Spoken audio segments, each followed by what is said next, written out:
If you subscribe to Waverly Utilities catch-up services, you can access up to 3 days of past programming, so you'll never miss your favorite show or last night's big game again. Plus, catch-up programming is available with your DVR service.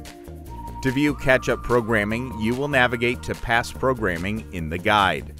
Channels with catch-up enabled will have an asterisk next to their network name.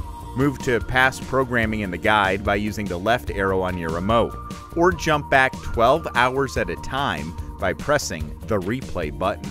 Catch-up programming is accessible on available networks for the previous 72 hours. When you find the program you'd like to watch, highlight the program and press OK on your remote.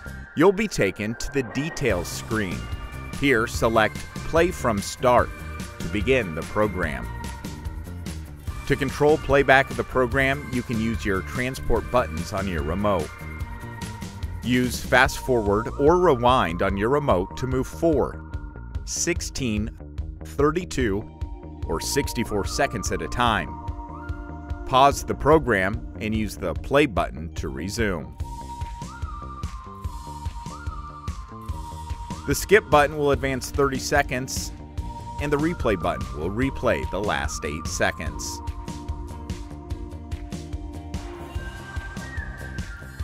Press the Stop button to exit the playback. For additional help with your cable service, call the Waverly Utilities customer service at 319-559-2000, Monday through Friday from 7:30 a.m. to 4:30 p.m.